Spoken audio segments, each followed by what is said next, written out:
This is Life Worlds, the place where we explore life through other eyes and minds. Let's flip the script and discover how to orient your world around nature.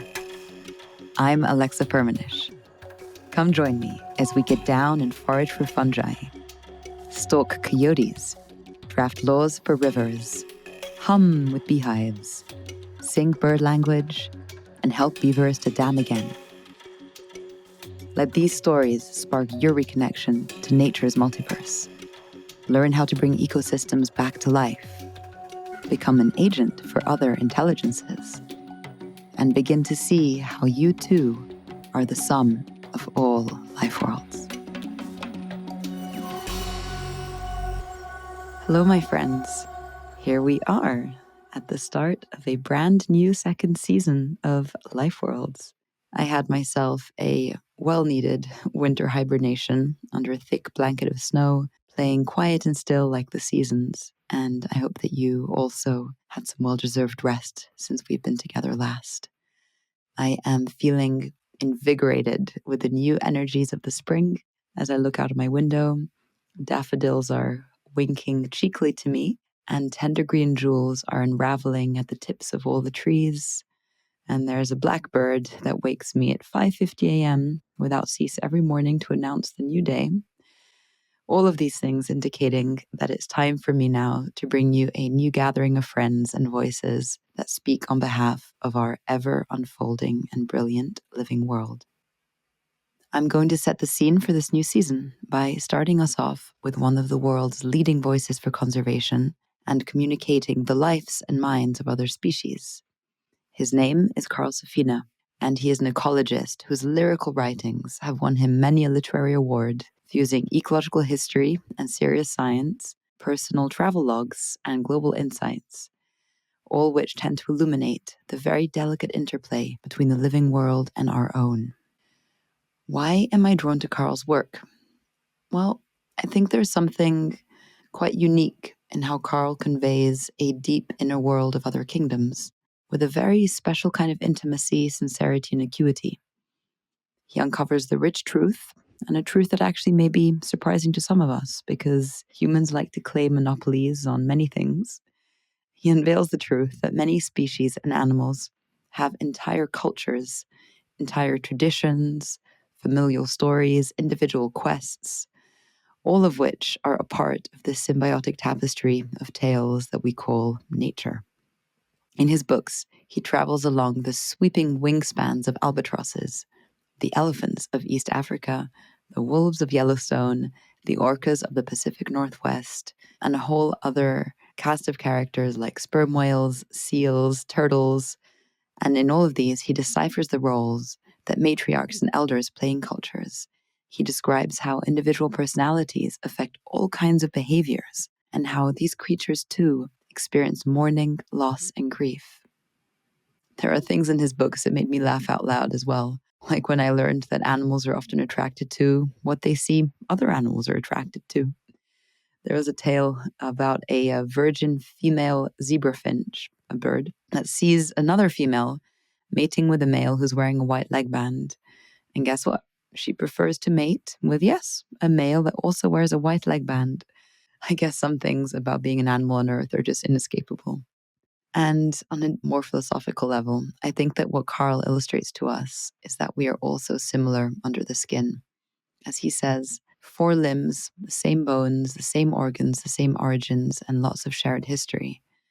And between the first breath and final gasp, we all endeavor towards one common quest: to live, to raise our young, to find space enough for our lives, to survive the dangers, to do what it takes, to the best of our abilities, to live out the mystery and the opportunity of finding ourselves somehow in existence.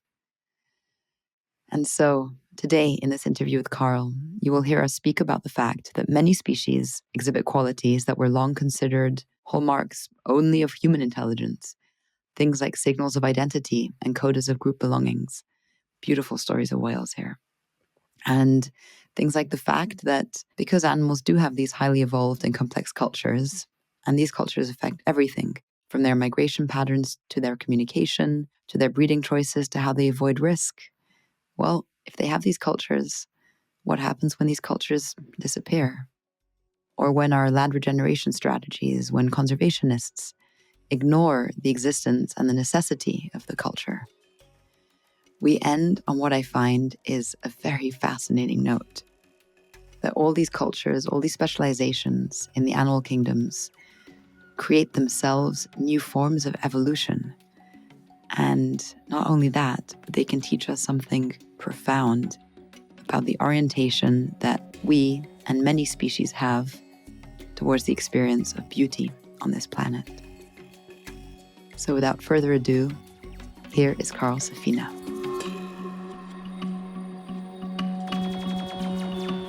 So hi, Carl. Thank you so much for joining us here today on Life Worlds. It's a pleasure to be speaking with you. Well, it's a real pleasure for me. At the core of your writing and work, I've encountered this very sincere act of translation. You peer into these other lives, these other societies, these other nations, even, if I can use a word that you use. You uncover their cultures and their stories and even their traditions. And you also bring forth this message how we've very much lost touch with the experience of other animals. And in one of your books, the first one I read of yours actually, when I was living in the forest in California, I remember perfectly the moment of my life I was reading it. Beyond words, what animals think and feel, you take the perspective of the world around us. And in your words, you try and see who is here with us. So in this hour we have today, I want to talk about animal culture and your thoughts on evolution and a lot of the things that came up in your latest book. But first, I think to set the scene, I want to talk about how you get in touch with the experience of other animals and whether some approaches to that are better than others. Because in your books, I see this sense of we can sometimes see animals through a lens of their similarity to us, but we can also see them on their own terms, whether or not they are like us. So I'm curious about how you think through those different approaches and whether some may be optimal or if they're just different. Well, I don't think through the different approaches.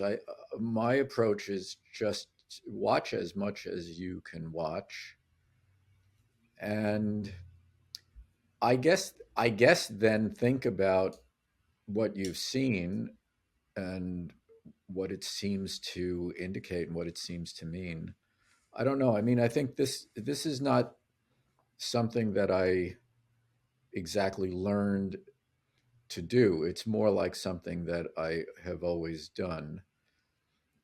Um, there were always some animals very close to me. My father's hobby was raising canaries. I could sit as a really little boy. I could sit, right next to a cage and watch the birds get on and off their nests, watch them make their nests, these impossibly tiny eggs and the incredibly small chicks, and just watch them care for their young ones. And then when I was 7 years old, I started to I started to raise, I guess you would say, pigeons. And when you're young, you have a lot of time. So I used to just stand inside the coop and watch what they were doing. And when you're raising pigeons, you have a stack of boxes and you put a bowl in each, and you leave a pile of nesting material in the coop, and they do their thing. They figure out who they're going to marry, and sometimes they have fights, and they make their nest and they raise their babies, and they're gone for a while each day when they're out flying around. Then they come back and they feed their babies dinner, and then everybody goes to bed. Right across the yard from that coop, we lived in an apartment building in our own stack of boxes where people decided who they were going to marry, and sometimes they had fights, and they left for a part of the day. They came back, fed their babies, and went to bed.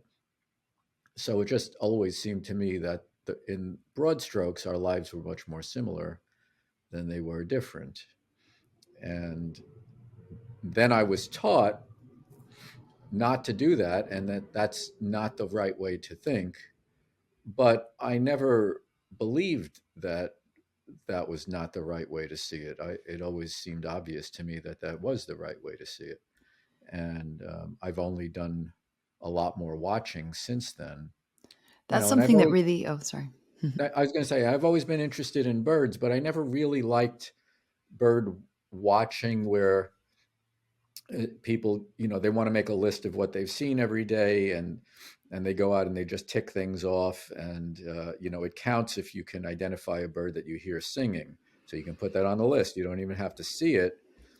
That kind of thing, turning it into a game or a sport like that, doesn't appeal to me much. I do like going out with people who are very knowledgeable and people who enjoy seeing birds. I do like that, but um, what I like a lot more is to be in a situation where you're in a blind, let's say, and you're just watching, like the seabirds I used to study, just sit there for hours watching what's going on. It was something particular. We were always studying something particular about what they were feeding on, or how frequently they fed, or where in the how they would find fish in the ocean.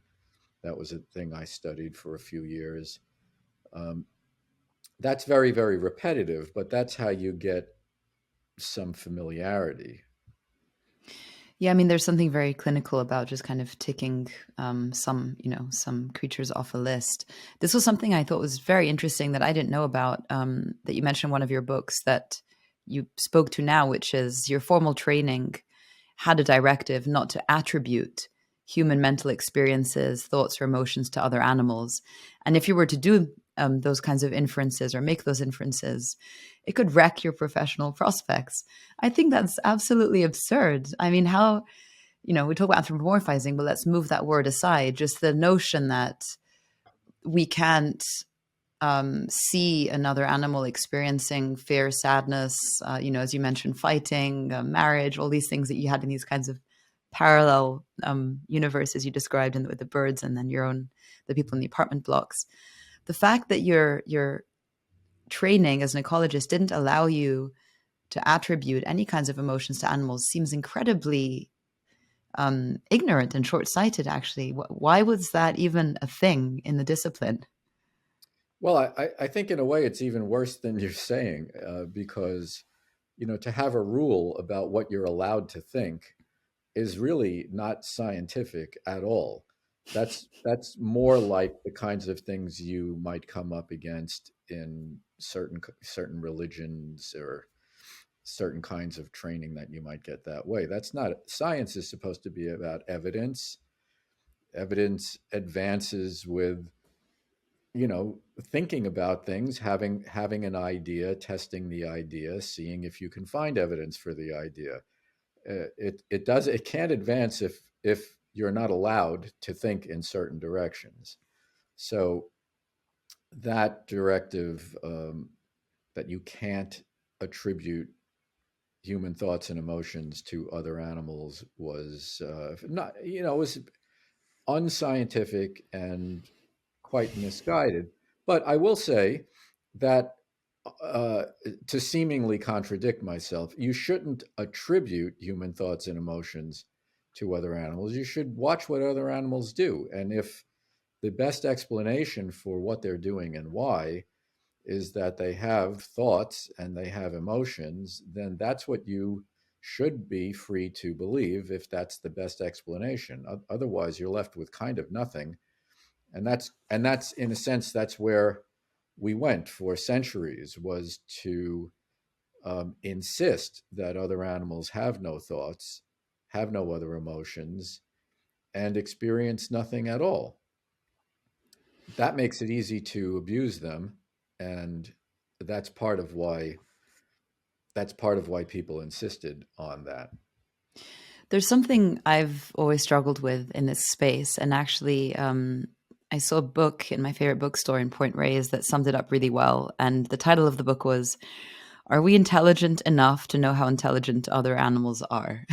And I thought it really, Yeah, that's Franz de Waal's book. Yeah. yeah, exactly. And I thought it really sums it up quite well, because I get quite frustrated when we there are incredible advances in how we understand, let's say, apes and tool making and crows and ravens and corvids. And, oh, wow, they do things like us. Therefore, they must be smart.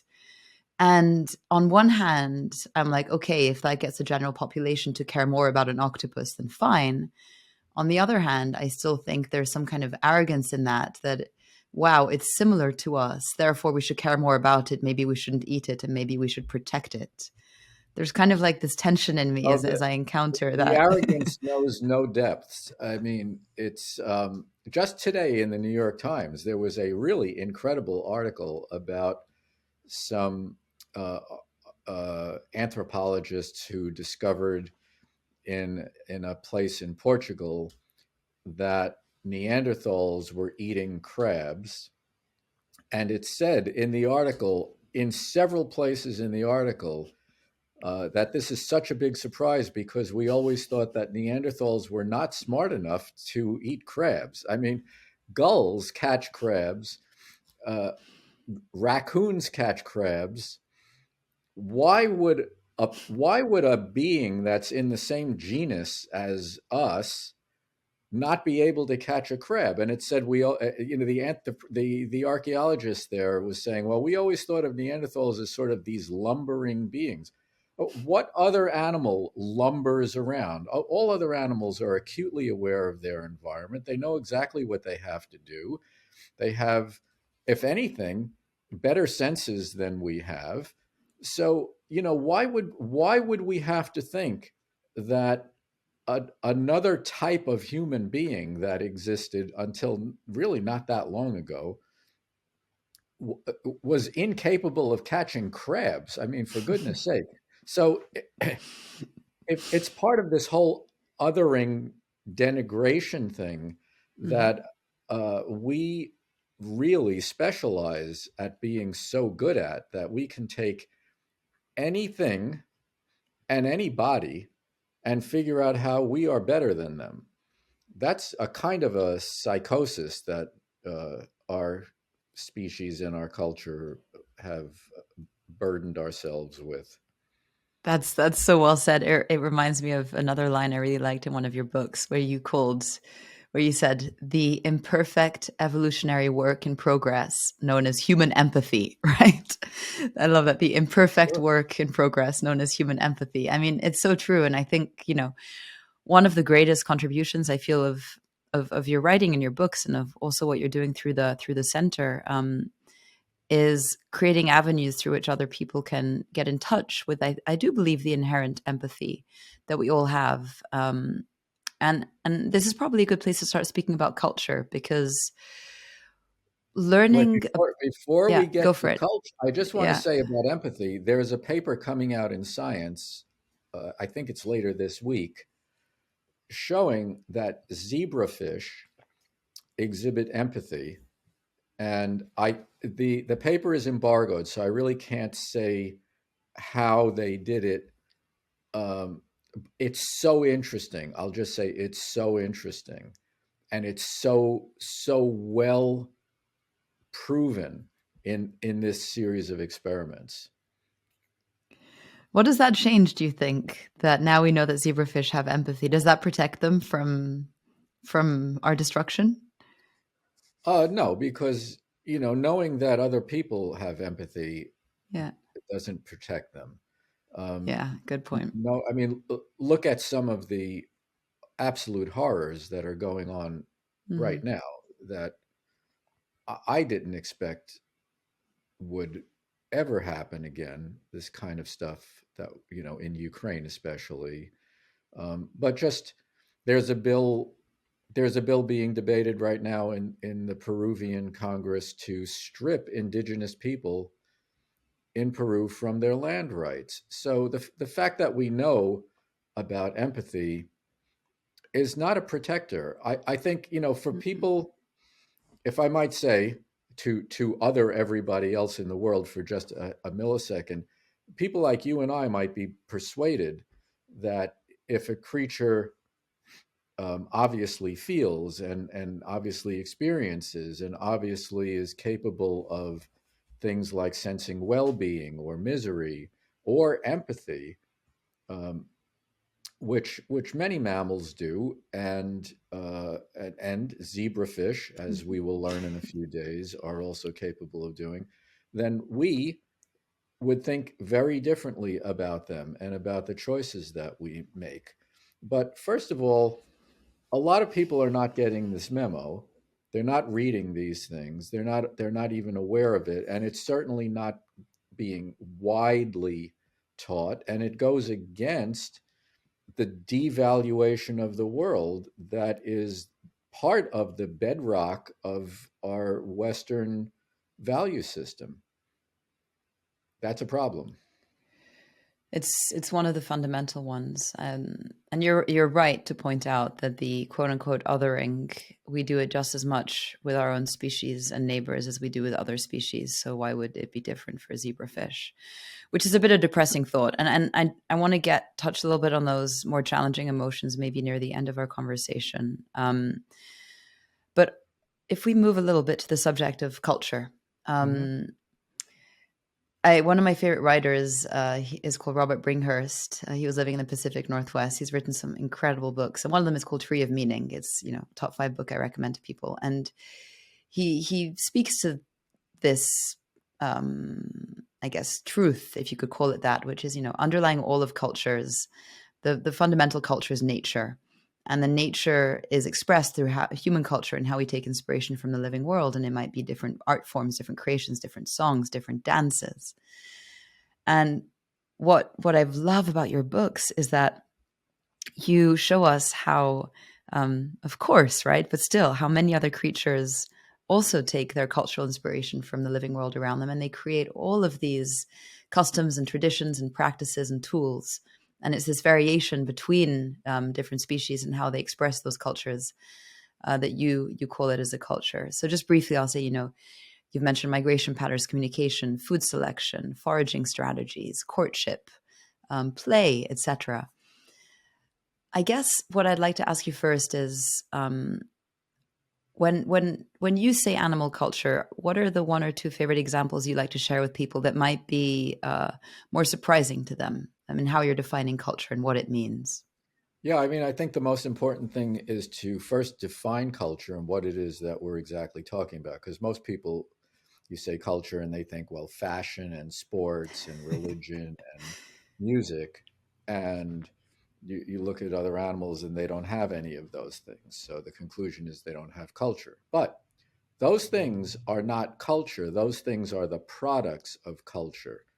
Culture is what you learn socially that answers the basic question of how do we live here in this place?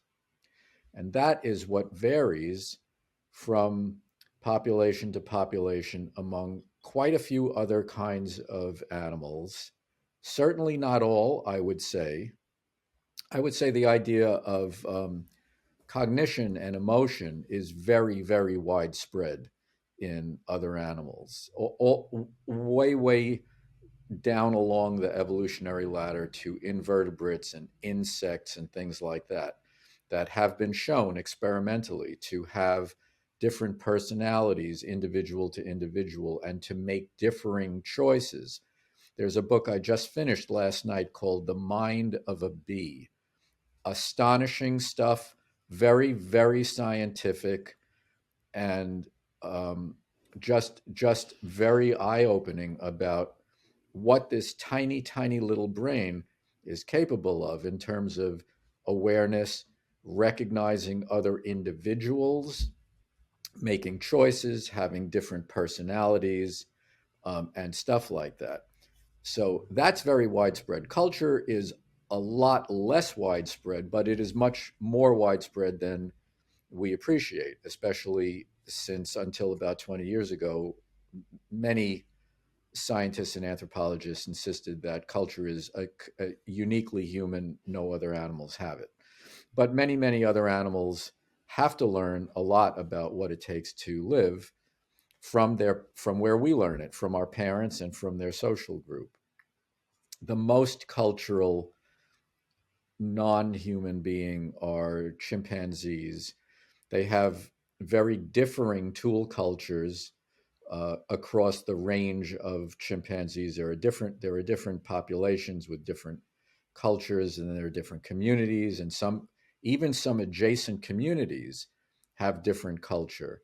There are communities that share a border where on one side they hunt a certain kind of forest antelope and they eat them, and on the other side they hunt only a different kind of forest antelope that they eat. Those are things they learn from growing up in a community that has these customs, and that's culture. So culture is the skills, the preferences, even the aesthetics that flow socially, and that is just different from pure instinct. One other way of thinking of it is that humans have a pure instinct for learning a human kind of language, but which language we learn is purely cultural. I love that you mentioned the aesthetics piece. We'll get to it in a second, but the link that you made between culture and beauty and evolution, I think, is really fascinating, and I'm so excited to talk about that. While we're on examples, I I learned a few things about whales by reading you. The first is just absolute ignorance on my part. I didn't realize that whales were creatures that left the ocean, went back on, went to land and then went back in the ocean. I don't know why, but I think that's really cool. There's something about the fact they went in, out, and they're like, oh, I just want to be under the water again, and they went back in. Well, it wasn't Uh, exactly that whales came out of the it was water. another, it was another creature, right? That then It went was on land more and then like became a fish whale. came out of the water, and then they eventually evolved a big branch called mammals, Hmm. and then some mammals became re-aquatic, and we see the whole sweep of that living with us today. There are certain animals that frequent marshes, and there are others that live in marshes and watery habitats, and they have webbed feet. And then there are others that live almost entirely in the water, but they come out to give birth and to nurse their young, and those are seals and sea lions and walruses and a couple of things like that. Um, and then there are the ones that are fully committed to an entire life in the water, and all of that was a process of various kinds of adaptations that happened over tens of millions of years. But the really amazing thing is that for us, tens of millions of years is a long time, but that's a lot less than 10% of the time that life has been around, a lot less. And so what we see in a whale is, for instance, in their flipper, they have exactly the same bones that we have in our hand, because the entire basic blueprint is a mammalian blueprint. It was set, and the only thing that differs is basically, the shape of it that is adapted to all these various lifestyles. I think, I don't know, maybe it's just me being weird, but I feel like there's something so touching about that there was a fork at some point and some of our ancestors just returned to the water and some of us stayed on land. And even though we look entirely different today, there's this, just the common ancestry. And as you say, the common kind of physiology is, I think there's such a poetry to that. And something I really found fascinating is when you spoke about the codas that whales have in their cultures, which are signals of identity and declarations of belonging. Um, can you speak a little bit to those codas and what they mean? Yeah, so sperm whales um, are the well, sperm whales are the most cultural of all of the really big whales. So that's different from dolphins, and dolphins includes orcas or killer whales. So they are very cultural as well. But um, among the big whales, sperm whales have a unique and pretty different social organization. It's a lot like elephants. The females all stay together in the family of their birth for their whole lives. The males go off at adolescence. they have a different kind of a life strategy and trajectory. And in the female families, they use these series of clicks that are patterned a little bit like a simple Morse code. And with that, they announce who they are as individuals, which family they belong to, and another layer of social strata for them is groups of families belong to these units that the scientists call clans. So one clan might have 3 or 4 families of sperm whales, or it may have hundreds. They differ enormously in size. That's probably a result of the history of whaling having killed off such a huge percentage of them in the 1800s and the 1900s. But the point is, they have this social organization, and one of the things about culture that overlaps with identity is that we understand who we are by who we are with, what group we belong to. And those whales that are in those clans, if a family if a whale identifies another whale as being from the same clan, or a family identifies another family as being from the same clan because of the codas that they're communicating back and forth, they can mix with them if they're in the same clan. If they're in a different clan, they don't mix, they avoid each other.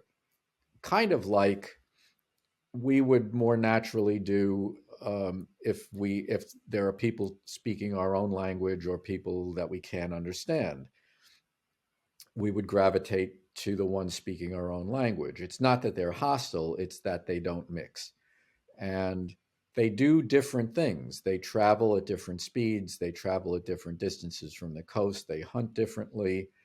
And this is another key um, a key function of culture, is that it allows you to understand what you do with others so that you can all cooperate and live together. If you expect to travel at a certain rate of speed and you're in with others that are traveling at a different rate of speed, well, you can't really get along all that well because you're doing different things instead of doing the same thing. It's, an analogy in humans. I've mentioned language a couple of times, but another analogy is, let's say you go into a house of worship and it's not your religion. You just don't know what to do. Everybody else there knows what to do. So where would you go? You would go in the house of worship where you understand what to do because you do it the way everybody else does it because that's what you were taught. So that's how culture functions. It allows you to be with and cooperate with all the other individuals who are doing things the same way because you understand each other. And it answers that question of how do we live here where we live? It might be too sort of metaphysical or esoteric what I'm about to say, but as I was reading about the codas and, I'm swimming along and I'm like, hey, I'm Alexa. And you're like, I'm Carl. And like, maybe we don't understand each other. I'm curious about what it means that in other species, not just human, there's this impulse to individuate or self-identify. And when you think of a lot of the sort of Eastern cultures, it's about, interbeing and that there is no such thing as the individual sort of, let's say, physically. So the fact that these animals are saying, hey, this is me, I'm here. Uh, yeah, it's not necessarily a question. It's more of a reflection on that impulse that is obviously purely not just human, but it's funny to think that whales are doing that as well. Well, that's a whole other subject, really. I think it's sort of a blend. It's they're saying, "Hi, it's me, and we are together." Ah, important. And Yeah. in in our culture, there's a lot of that, but there's also a lot of, "Hi, it's me, and I'm going to beat you." Hi, it's me, and you're my competitor. And we don't. If you look at other human cultures, there is a lot more traditional human cultures. There's a lot more of hi, it's me, and we are together. A lot of human cultures do differentiate who's in their culture from who's on the outside of their culture. Other language groups, other cultural groups. So there is that, but within a culture, there is a lot of. I've been reading about indigenous um, North American cultures, and there's more of a sense that you become great in the culture by what you contribute to Mm. helping others get along and get what they need and have what they need and sharing and things like that. Um, whereas the way we do it, we're just much more competitive even within our own culture. And I think emblematic of the most emblematic example of that is the sports teams that we have that are so incredibly popular. They are set up so that you win by making others lose. It's different than winning a race where you just win a race because you're the fastest. You don't win a race because the other people in the race are your opponents. They're not your opponents. It's just everybody's running the race. And there's competition and somebody wins. But where you have teams, really the goal is to make the others lose. That's how you win, by making others lose. And I think that that's a kind of a catastrophic lesson to be one of the mainstream examples that we hold up in a society, is that you win by making others lose. At the risk of having you kicked out of the academy, because I'm going to anthropomorphize, have other examples in other taxa, other kingdoms where those team opponent dynamics exist? I can understand two clans coming together and fighting for territory, but I think you're speaking to something a little bit deeper. I'm just wondering if, and I'm thinking of a naysayer listening to this and being like, well, like, animals fight each other all the time. So what's different about how humans create the opposition? Well, there is a lot of territoriality in all throughout nature, and there's a lot of competition in the whole living world. That's just a basic way that it is on this planet. But uh, sort an ideal that is held up as a high status thing, that winning entails making others lose, is different than just surviving by having your group hold on to the territory it needs.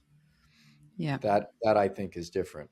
And when I was in high school, that's when this thing about sports really first struck me, because buses would leave my high school with banners saying, go.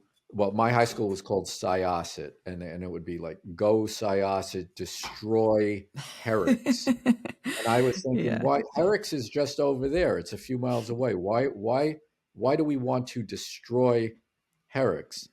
And it was especially acute for me because it was during the Vietnam War, when the United States was waging a meaningless, totally immoral attempt to destroy another bunch of people. And here in my high school, we hadn't yet learned, even though we were registering for the draft, we hadn't yet learned that this is not really a very good ideal.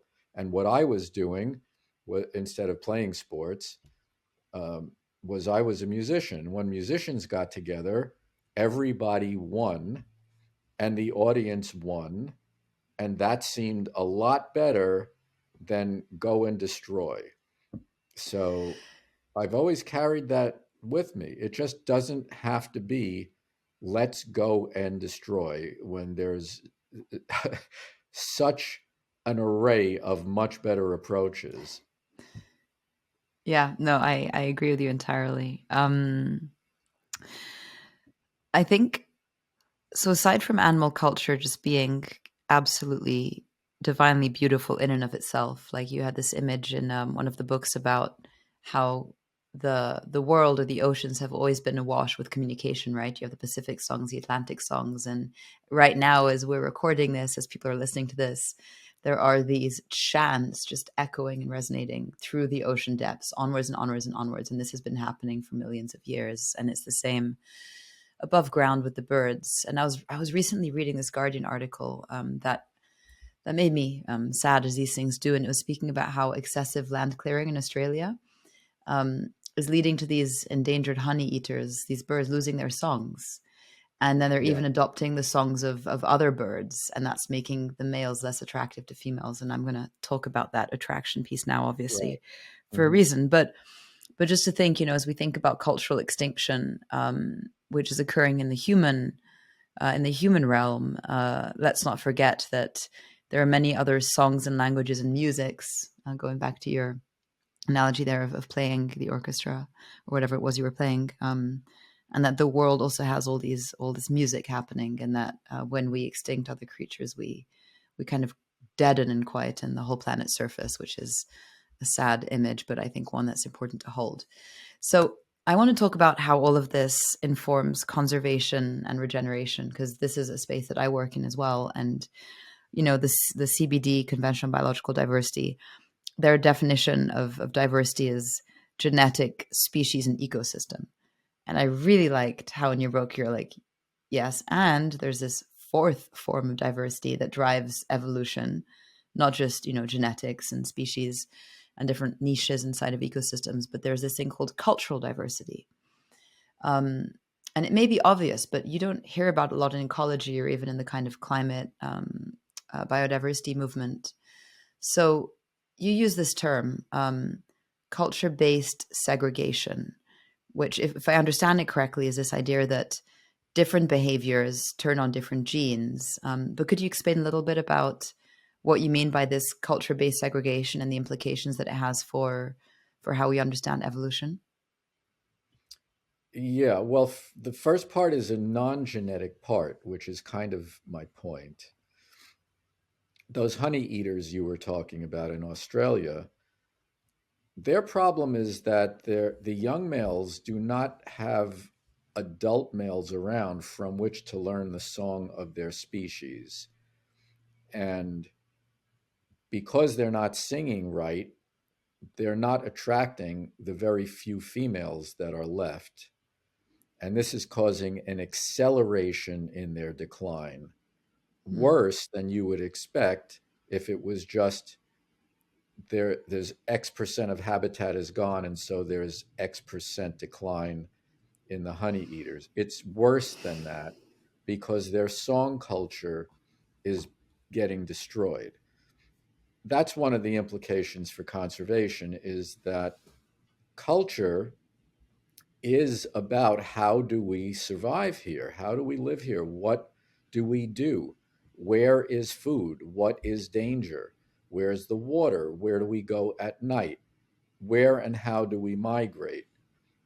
All these kinds of things that vary from population to population that are learned in subtle ways. So people have found that in some reintroduction attempts where they go into a place there's none of a certain species left there, but they've bred some in captivity from somewhere else.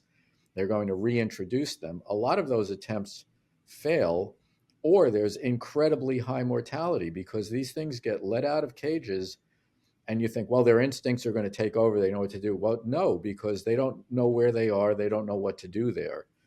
And they're basically being abandoned in the hope that they'll know what to do. For some animals, it is mostly instinct that they live on. But for social animals, there's a lot of learning socially, which is culture, that is required. So there was a parrot that was reintroduced in the Southwest United States, they all got killed. Introductions of things like sheep and things like wild sheep, I'm talking about, bighorn sheep and things like that, have taken several generations before they reinvent a culture that basically tells them, usually they're reintroduced in the high summer. Oh, there's a lot of food around. The weather is nice. It's a good time to let them out. And then winter comes and they don't know where to go. They don't know where they are. They're up at 7,000 feet in some meadow. And they don't know where to go. And so they just start dying because there's no food and they're freezing to death. If if they had elders to follow down the mountain passes into the lowlands, they'd be fine, like they had been fine for 10,000 years. So these are the conservation implications of culture, and that's why when we talk about biodiversity, we have to understand that you can't just lose a culture in a region and expect that throwing a few animals there will get them back, because it doesn't always work, and it's a lot harder, and it's a lot more difficult, a lot more expensive, a lot more everything. It's so intuitive, and yet I'm shocked at how little this is spoken about, right? It's like, yeah, take me, Alexa, plop me in the middle of, I don't know, the Mongolian tundra and survive, right? You're a human. Humans have lived here. You'll be fine. It's like, no, there's things I need to learn. Well, a really Um, great example of exactly that is, just think of people who live in the Arctic and people who live in the Amazon rainforest. Any baby growing up in either place will learn from their elders how to live there. You could learn to live in the Amazon, you could learn to live in the Arctic. Thousands of people have done so for thousands of years. You take somebody raised in the Amazon and put them in the Arctic, they'll be dead very soon. And you take somebody from the Arctic and put them in the jungle in the middle of Brazil, and they'll be dead very soon. That's the importance of culture. There are other animals for whom culture is that important. If you raised a chimpanzee in your home and you brought it out to the best remaining chimpanzee habitat on Earth and opened the crate and left it there, it would die. It would have no idea what to do at all. So, like us, chimpanzees have to learn everything about how we live and how we survive. We don't really think about it in our culture because it's our culture. So all these skills and everything, it's just, it comes naturally. What we do, where the food is, what we look like, how we dress, what our little customs are, like drinking coffee. That's a cultural thing. I mean, we don't think of it that way, but it totally is. And you spoke just earlier, right, to the role of elders, and in some species also matriarchs, for kind of carrying that through. And in your book, you were speaking of the whales and saying survival is higher in families who had. Oh no, this was elephants. I apologize.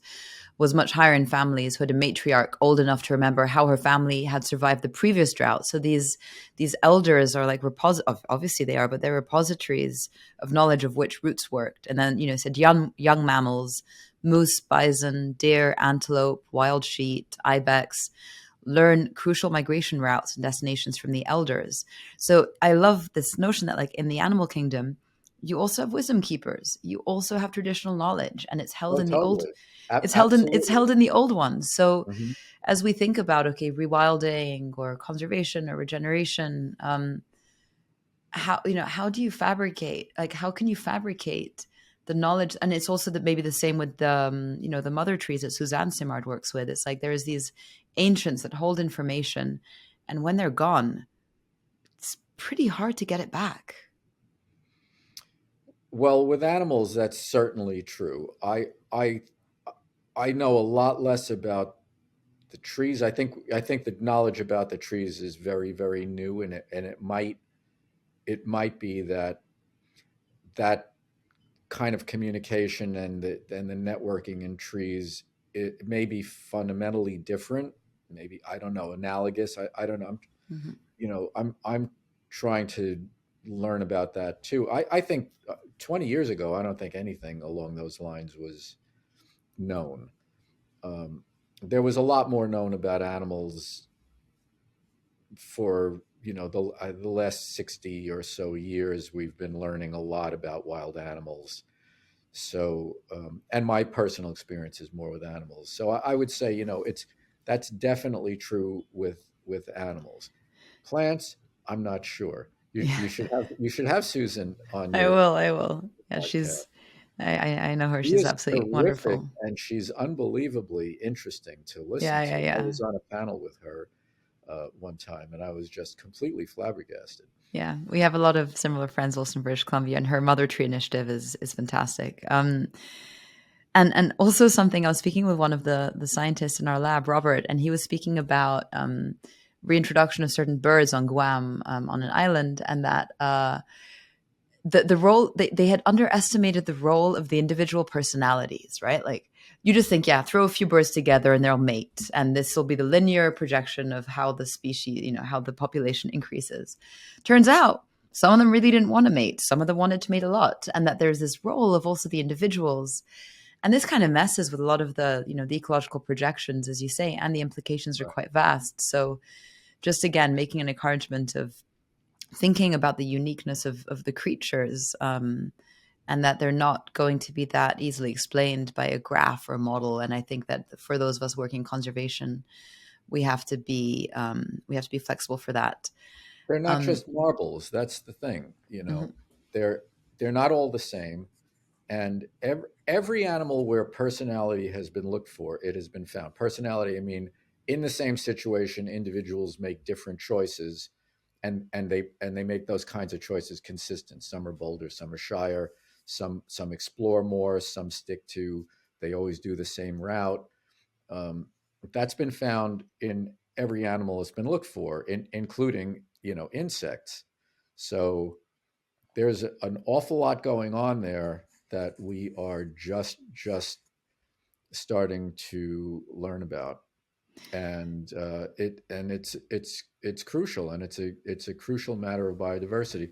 In Central America, there's in Costa Rica, there's a reintroduction program for macaws, the big parrots, and they often try to rewild pets that people had, birds that people had in captivity, and they it's a very slow process. It takes years, um, and they first do an assessment on how they're in the wild. They're very very social. So, but they've been living with people. They haven't socialized. Some of them are badly socialized, etc. So they do an assessment with how social they are before they decide to let them try to be loose. And in one group, the one that was the least social, in other words, the socially worst adapted, left the cage and was never seen again. The next worst one never integrated with wild birds and had to be recaptured and put in a breeding program. Just couldn't learn to get along in the wild. And then others eventually they will begin to hang around with birds that have the culture. They know where things are and what to do, and eventually they can integrate. But that may take several years. So that is a full-on conservation program, and that's the implication there is that culture has to be included in the program. And if you're not prepared to track these individuals and help support their gradual independence over a series of years, you're basically just abandoning them, which is the word that the person used when describing what they do versus some other groups that Yeah. they know. And that's pretty logical. And I think also on the subject of like different individuals, and maybe this goes back to the segregation, but there's been interesting research that's come out recently, right? And you referenced some of it about how these preferences can actually, these mating preferences, and others can actually sort of drive a wedge, let's say, into a species, so and that over time Right, right. Hmm. populations can split into two while they occupy the same region. And you spoke about these fish, the sunfish in some lakes, and that in the same species you kind of had this splitting into two, and it's not explained by anything else but purely culture, and that culture drives the creation of entirely new species. Right, right. There, the sunfish are a good example of that. Orca whales in the Northwest are a really good example of that, where you have certain skills. Remember, I said that the sperm whales, the clans will mix if they do the same thing. That they're in the same clan, they do the same thing, and so they can get along. But sometimes specializing means you're really doing a very different thing. So if you're orcas and you're hunting fish, you want to be in a big group and be very loud and noisy to scare the fish into a tight group that become easier to attack. If you're hunting mammals, you want to be in a very small group, maybe only two or three, and you want to be silent because mammals can hear all that noise and they're not going to bunch up into a group. They're going to just evade, they're going to silently get away. So you can't have fish eaters and mammal eaters mixing because they would spoil each other's hunting. And what has happened with those whales is they've not interbred for about 300,000 years and they've totally specialized. The mammal eaters do not consider fish to be food and they probably don't know how to catch them. And the fish eaters, exactly the opposite. They don't consider mammals to be food and they don't hunt them at all. And then there's a third group of killer whales in the Pacific Northwest that specializes on hunting sharks and they stay farther offshore. So they do a different thing, focused on different prey, a different distance from the continent. And these specializations have caused the beginning of evolving differently. I mean, you can see the difference in the DNA. You can test the DNA and see a difference. And like I said, they have avoided breeding for about 300,000 years. And I guess that makes one wonder, the adaptive benefit to doing that, and maybe if it's just like, I'll stay out of your hair, you stay out of mine, you go for the salmon, I'll go for Well, the seals. the adaptive benefit is, I'm hunting seals. Don't Yeah. come over here with all that noise. Will you Yeah. know we we won't eat if you're with us. Hmm. That's the adaptive significance. It's completely fundamental about surviving. And then the individual behaviors, hunting, foraging, etc., will drive speciation.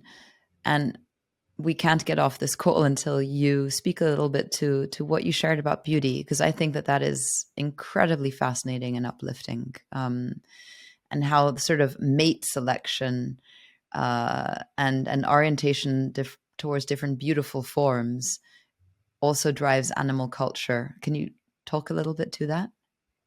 Yeah. Um, well, the easiest way to talk about this is with birds because we're all familiar with birds and we all know that some birds have really fancy feathers or fancy colors or both. And we know that in a lot of species, especially a lot of songbirds, ducks, a few other things, the males are more colorful. And why is this? It is simply because females prefer them that way, and that the aesthetic choices of females have, over time, created this condition that is widespread throughout the animal world, where the the choices of mates determine how things look, and those choices are not really practical. They're really mostly aesthetic. They're just aesthetic preferences. So that's one layer, and that layer does certainly drive evolution, because that's why they look that way, because these choices have been made over, millions of years. And and they are not really in the interest of the males, except for the mating opportunities that the males get. But other than that, which is a huge thing, it's the deciding factor. But other than that, the males are more at risk from predators because they're more obvious, they're more showy, they have to carry these burdens around. And there's another layer, though, in the whole thing about beauty. I think most fundamentally, you have to understand that if a feather looks beautiful, it's not actually because the feather is beautiful. The feather is just an object. It has a chemical composition and a structure. Beauty is not a component of the feather. Beauty is an aesthetic impression created in our brain. Our mind creates beauty. Beauty is a response of a mind. It's not a property of the thing. And then it begins, I think, to get kind of mystical, because there are things that are really beautiful to people that have no practical value at all to us. You could say with birds, their aesthetics result in who gets to mate and who is chosen as a father. That's a practical consideration, right? But we are not descendants of pollinators. Insects, and like bees and butterflies, they are not our ancestors. They're a separate shoot. And yet we find flowers to be universally attractive to people, and the scent of flowers is universally attractive to people. Why should that be? Why do we think that flowers are more beautiful than roots? We have, our mind is doing this. Why is it doing that? Why is it that people find the stars beautiful, or the moon beautiful, or the sound of a breeze in the treetops beautiful, or the sound of running water in a stream? These things that are of no real use to us at all, but they're part of the basic layout of the world. So the thing is, we find the basic characteristics of the world around us to be very, very beautiful. Most people's favorite colors are not some really rare color that you almost never see in nature. It's mostly blue or green. You ask people what your favorite color is. Most people, it's either the color of plants or the color of the sky, the two most sky and the sea. The two most abundant colors in the world are most people's favorite.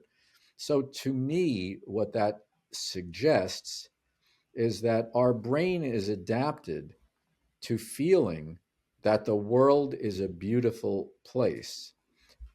Try to imagine having no sense of beauty at all. So you're just in the world. Don't do that Everything to me. Don't do that to everything me. is completely neutral. And people who've lost their sense of smell and taste during COVID Oh, have an idea of what this is like. That happened to my wife. I didn't experience that, but that so your interest in food goes away, basically, because it doesn't taste like anything at all. It's not like it tastes like cardboard tastes like something, it tastes like nothing. So your interest goes away. Now if you multiply that by everything you have to do to stay alive, that is a really, really grim equation, because staying alive takes a lot of effort. Why would you put that effort in if you didn't get the gratification that you are in a beautiful place? That's a gratifying thing. Feeling love for somebody or for your family, that's an aesthetic thing that your mind creates these feelings to make you feel so you at think home in the world. so are you saying that our proclivity, our attraction to beauty is sort of the world's, the planets, the universe's reward to us for kind of being here and being alive and making it worth it in the first place? Yes, and That, that's that's that's wonderful. why, that's why it evolved to make life worth the effort that it takes. And I think that, in a sense, you could say, as has been said, that beauty is the thing that saves us. And the Hmm. question for us now, in this time that we're in, is, will we save beauty? I've often felt that the world is expressing its beauty to itself for itself. That there's some kind of like I'm looking out the window and there's this beautiful little oh, it's not little apple tree in the neighbor's yard, and it's just like starting to blossom. And some part of it is just like it's doing it because it's fun and beautiful, and because when the birds come and pollinate, like there's some kind of joy to, hey, look at me, I'm expressing myself in this way. Um, and obviously, there's absolutely no way of discussing that or proving that, but there's a sort of beholding of itself. And human beings, us being able to behold and then create art and poetry and dance and song from the beauty is kind of like the perpetuation of that initial expression of joy, if that makes sense. I think it does. Yeah. Yeah, I think it does too. I had a few things I wanted to talk about. We're not going to have maybe time for it because ending on beauty feels like a really wonderful place. So maybe to gently close, how do we support people? There's this natural ability to orient towards beauty. How do we support people to orient towards that, to be inspired? Again, there's this line in the book where you say, like the miracles of everyday life. And then you said, the earth, a place where miracles come so cheap that they are routinely discarded, which is so true. Like I'm walking down the street and I'm like, look at that flower. And everyone's just like going about their day. I'm like, you're discarding the miracle. So for people like us who really care and people who are listening, who I think care too, how do we support others in being awake to that beauty that is expressing itself? Well, we were talking about culture, and culture is the skills and the abilities and the attractions that we learn socially. We do need to teach. First of all, we need to relearn that the world is just a series of miracles upon miracles, and then we have to teach that to children. Hmm. We have to teach that in school, and we have to teach that in our families, and we're a very, very long way from doing that at scale anyway. Although I don't think it's a big step for a lot of people who would rather show their children the beautiful little things about the world. Mm-hmm. I think a lot of people take a tremendous amount of pleasure in pointing little things out to kids. And that needs to be valued as a really, really fundamentally important thing. And I think part of that is the wonder that can be shared around learning how other creatures are choosing to live, right, and making their own lives here next to ours. That Yes, for me is absolutely. a constant Right. source of wonder. And as we lose the animals, that then we start to lose a lot of that beauty. I'm going to end with this great line that you used as well, which is it's just funny, but I like it. It's been a long, strange trip, but here we are all together now.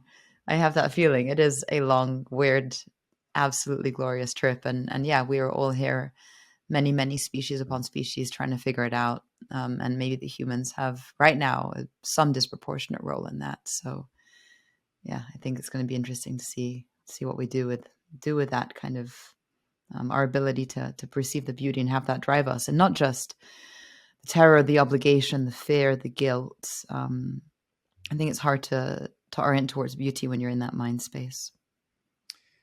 Hmm. So let's keep the beauty foremost. Indeed. Carl, thank you so very much. I'm really grateful we got this chance to speak. Oh, thank you, Alexa. It's been really a really fun hour, and hope we do it again sometime. So that was Carl Safina, ecologist, author, conservationist, and animal translator. To close today's episode, I want to remind us that all of this matters tremendously, not just as a feel-good story, but because we must, as Carl says, penetrate past the labels and feel beings being their own selves, living with their families, sharing the air where our two worlds meet. No part of the planet is now spared from our chemicals, our plastics, our PFAs. And the creatures we share this earth with are struggling to adapt.